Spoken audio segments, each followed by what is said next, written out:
नमस्कार दोस्तों, स्वागत है आपका मेरे YouTube चैनल पर। मेरा नाम है आयुष। मैं हूं एक registered psychologist and an OCD expert.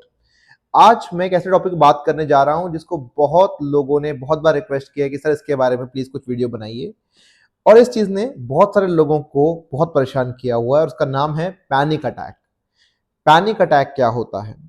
Panic attack एक ऐसी डिसऑर्डर है, एक ऐसी प्रॉब्लम है जिसके बारे में मैंने अपने करियर के यूट्यूब पे जब मैं आया उसके इनिशियल डेज में मैंने इसके बारे में एक वीडियो बनाई थी और काफी ज्यादा पॉपुलर वीडियो है, बहुत सारे लोगों ने शेयर किया। आज मैं फिर से उसके बारे में बात करने जा रहा हूँ और आज थोड़ा डिटेल में और बात करेंगे इसके बारे में। देखिए क्या होता है कि एक इंसान जो है, जो ह्यूमन बीइंग है, हमारे अंदर तरह तरह के थॉट्स आते हैं, बहुत सारे थॉट्स आते हैं। कई रिसर्चेस कहती हैं कि 70,000 थॉट्स एक दिन में हमारे पास आ सकते हैं on an average. Human brain किस चीज के लिए बना है इस बात को समझते हैं। ह्यूमन ब्रेन बना है प्राइमरीली सर्वाइवल के लिए, राइट? सर्वाइवल के लिए क्या करना होगा ब्रेन को? Problem solving. हमारे ब्रेन का एक अद्भुत गिफ्ट है जो ऊपर वाले ने हमें दिया है, वो है प्रॉब्लम सॉल्विंग। हमें प्रॉब्लम सॉल्व करना है बिकॉज हमें लगता है प्रॉब्लम सॉल्विंग से हम सर्वाइव कर सकते हैं, राइट? बहुत लेमैन, बहुत बेसिक टर्म्स में समझाना चाहता हूं। तो अब जब जिंदगी में आप बहुत सारे काम करते होंगे, आप में से कुछ लोग स्टूडेंट्स होंगे, कॉलेज जाते होंगे, कुछ जॉब पे जाते होंगे, प्रोफेशनल्स, बिजनेसमैन, होम मेकर, बहुत सारी तरह तरह की चीजें हम करते हैं। हमारे जीवन में सुबह से शाम तक, रात तक बहुत सारी चीजें हम सॉल्यूशन करते हैं, सॉल्व करते हैं, राइट? इस सारे कामों के बीच में जो हजारों काम हम करते हैं दिन भर में, इनमें कई सारे काम ऐसे होते हैं जो हमें थॉट्स देते हैं, राइट? मान लो मेरे घर का नल खराब हो गया तो मुझे प्लम्बर का थॉट आया। मेरे घर में मान लो खाना नहीं बना हुआ तो मुझे खाना बनाना है, तो मुझे वेजिटेबल खरीदनी है, उसका थॉट आया। हर एक चीज, हर एक टास्क, हर एक एक्शन में कुछ ना कुछ थॉट्स जुड़े होते हैं।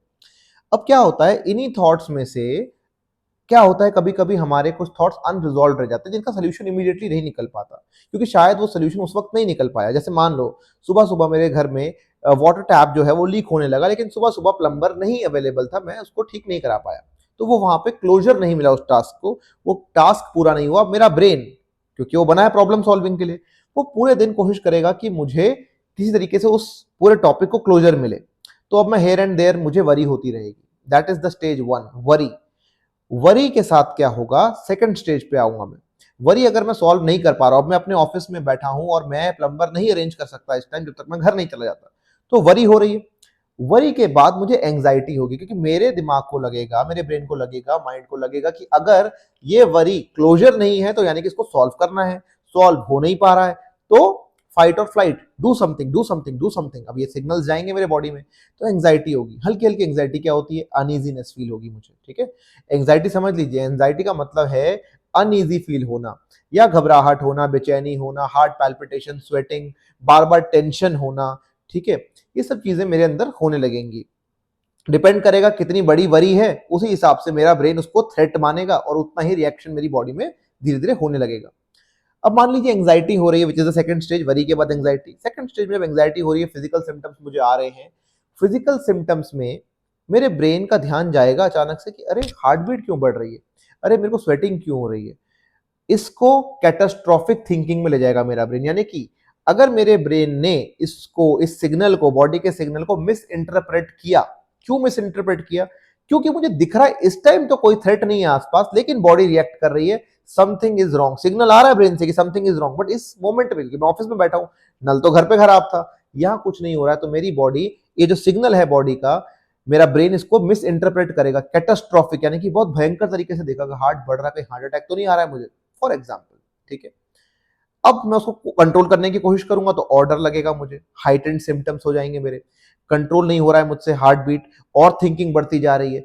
ओवर थिंकिंग बढ़ते बढ़ते बढ़ते एक ऐसा मोमेंट आएगा जहां मेरे बॉडी और ब्रेन को लगेगा कि अब ना मैं बॉडी के सेंसेशंस को कंट्रोल कर पा रहा हूं, क्योंकि जितना हार्ट बीट को कंट्रोल करने के लिए डर रहा हूं उतना ही बढ़ रही है वो, और जितना मैं कंट्रोल कर रहा हूं उतना ही मेरे को लग रहा है मेरे से कंट्रोल होगी नहीं, ना मेरी कैटास्ट्रोफिक थिंकिंग बंद हो रही है। तो इसको चलाते चलाते मेरी बॉडी एक पैनिक के स्टेज में पहुंच जाएगी, जहां पे मुझे लगेगा अब everything is out of control, the feeling of going crazy और डाइंग, और something bad is going to happen to my life. Life threatening लगता है पैनिक अटैक। ये समझ लीजिए, ये आपके ब्रेन ने रेड अलर्ट दे दिया आपकी बॉडी को, ऐसा बता दिया कि अब तो बिल्कुल शेर खाई जाएगा तुमको। तो मेरी बॉडी जो पैनिक के सिम्टम्स बना रही है, ये है फाइट फ्लाइट के लिए। फाइट और फ्लाइट दो मेजर होते हैं वैसे, फाइट फ्लाइट फ्रीज, ये तीन रिस्पॉन्सेज है, एक और चौथा नई रिसर्चेस बोलती है फॉन, लेकिन दो आप मेजर समझ लीजिए, फाइट और फ्लाइट के लिए तैयार कर दिया मेरी बॉडी ने। ब्लड पंप हो रहा है, एकदम से मेरा इंसुलिन स्पाइक कर रहा है, मेरे को एकदम से गर्मी लग रही है, पसीने आ रहे हैं, यानी कि मेरी बॉडी चाहती है कि अब जो डेंजर है, जो कि एक्चुअल डेंजर नहीं है, दिमाग में था वो डेंजर, एक्चुअली में मैं कुछ नहीं कर सकता, दिमाग का डेंजर था वो। दूसरी बात, वो डेंजर इतना थ्रेटनिंग भी नहीं था जितना मेरी बॉडी ने या मेरे ब्रेन को परसीव हो गया, क्योंकि ब्रेन सर्वाइवल के लिए बना है। उसको नहीं पता कि मैं प्लम्बर के लिए चिंतित हूं या मुझे शेर खाने आ रहा है। वो तो उतना ही फ्लाइट रिस्पॉन्स, उतना ही फाइट रिस्पॉन्स के लिए मेरी बॉडी को प्रिपेयर कर देगा, जैसे अभी जंग छिड़ने वाली है। अब अगर एक्चुअल की जंग होती है, शेर मुझे खाने आता, तो शायद यही सिम्टम जिनको मैं अभी भी डर रहा हूं, ये सिम्टम से मैं चाहता हूं पैनिक अटैक बंद हो, ये सिम्टम मुझे एक्चुअली बचा लेते उस वक्त पे, मैं शेर से लड़ लेता या भाग जाता, ऑफकोर्स भाग ही जाता। तो इस तरीके से मैं बच सकता था, सर्वाइवल के चांसेस बढ़ जाते। लेकिन अभी सर्वाइवल के लिए लाइफ थ्रेटनिंग सिचुएशन है ही नहीं, बट मेरी बॉडी प्रिपेयर हो गई है। अब करें तो करें क्या इस चीज के अंदर? ठीक है, करना यह है कि मेरी बॉडी को मुझे बस बताना है कि पैनिक अटैक क्या है। अगर ये नॉलेज मेरे ब्रेन तक पहुंच जाए रिपीटेडली, बार बार बार बार, तो मेरे पैनिक अटैक से जो मेरा डर जुड़ गया है ये खत्म हो जाएगा। एक और बात जो मैं आपको बताना चाहूंगा, पैनिक अटैक कंडीशनल हो जाते हैं विद टाइम। यानी कि अगर आज मुझे अपने ऑफिस में पैनिक अटैक आया है, इस रूम में बैठ के पैनिक अटैक आया है, तो कल जब मैं इस रूम में आऊंगा, मेरा ब्रेन मुझे उसी याद, उसी मेमोरी का कनेक्ट कर देगा कि कल मुझे यहाँ पैनिक अटैक आया था, आज फिर से ना आ जाए। तो मैं रूम से भी एसोसिएट कर सकता हूं, मेरा ब्रेन हो सकता है एसोसिएट कर ले, और मुझे कल से सिर्फ इस थॉट से कि कल, मतलब yesterday I had a panic attack in this room, I may have a panic attack again, वापस से मुझे पैनिक अटैक आ सकता है इस चक्कर में। कंडीशनिंग हो जाती है। अगर आपको मीटिंग में आया था, कॉलेज के एग्जाम में आया था, तो आपके ब्रेन को लगेगा कि अरे ये थ्रेटनिंग सिचुएशन है, यहाँ पैनिक अटैक आया था, जो अपने आप में एक बहुत बुरा एक्सपीरियंस था, वापस से ना हो जाए। तो उस घबराहट से ही और घबराहट, ठीक है, समझ रहे हैं आप? Fear of fear, fear of having a panic attack can create a panic attack. This can happen. This actually happens with people who have panic disorder. अब इसका सिंपल सोल्यूशन क्या है कि पैनिक अटैक जो आया उसके रिगार्डिंग मेरी सोच बदली जाए। पहला स्टेप, फर्स्ट ऑफ ऑल मैं समझ लूं कि panic attacks are not dangerous, they are not life threatening. ना मुझे फिजिकल हार्म होगा, ना उससे मुझे मेंटल हार्म होगा किसी तरीके का इमीडिएटली। ये सिर्फ एक बॉडी का अलार्म सिस्टम है जो कि मेरी बॉडी ने फॉल्सली मिस इंटरप्रेट करके बजा दिया है। इन्वायरमेंट को मिस इंटरप्रेट किया, बॉडी के फिजिकल सिम्टम्स को मिस इंटरप्रेट किया, सिचुएशन को मिस इंटरप्रेट किया एंड अलार्म बजा दिया। फॉल्स अलार्म है, मिस फायरिंग ऑफ न्यूरॉन्स हो रही है। मेरी बॉडी को लग रहा है लड़ाई करनी है, पर लड़ाई करनी नहीं है उसको एक्चुअली। इसको समझना है। कई लोगों को ये समझते समझते ही टाइम हो जाता है कि ये हार्मफुल नहीं है। उनको लगता है कि सर एक बार पैनिक अटैक आ गया तो मैं मर ही जाऊंगा, या something bad will happen to me. Nothing will happen. 10 से 15 मिनट का एक वेव है, आएगा और जाएगा। आपको बस अपने आप को उसमें समझाना है, जैसे कि ऑल इज वेल, और बिठा के रखना है शांति से। एंड जितना रिलैक्स हो सको, जितना आप पीछे कुर्सी पे लेट सको, उतना लेट जाओ। Relax your neck, relax your shoulder, relax your body, relax your breathing. Breathing करो।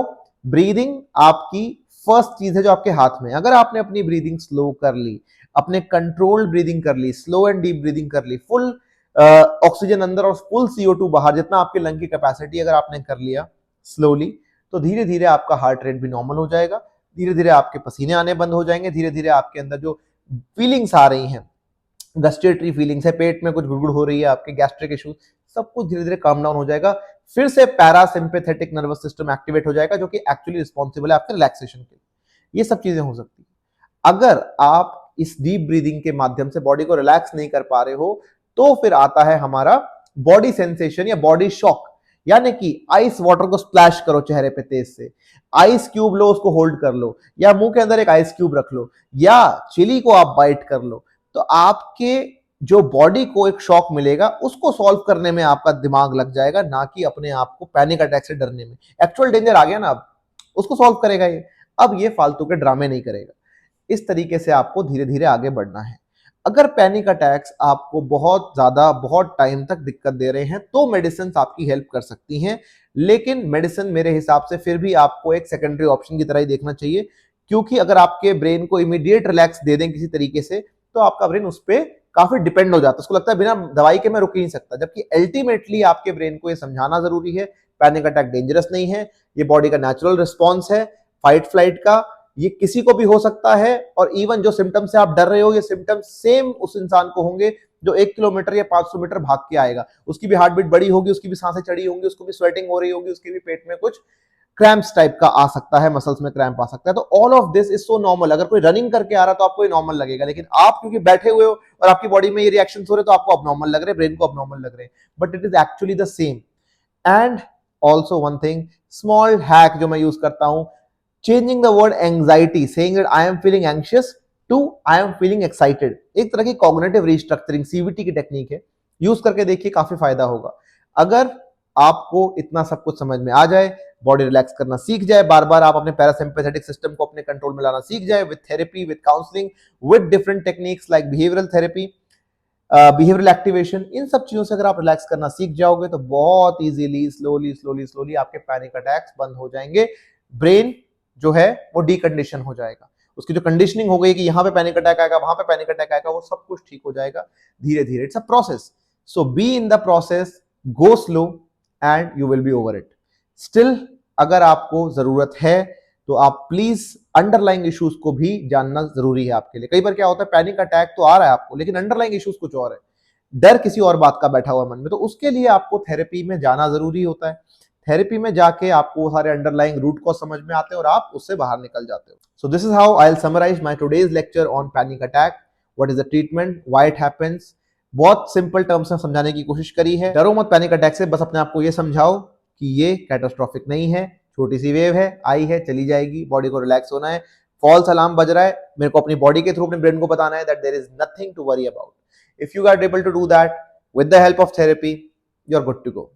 I'll see you in the next video. Till then, subscribe the channel and press the bell icon as well.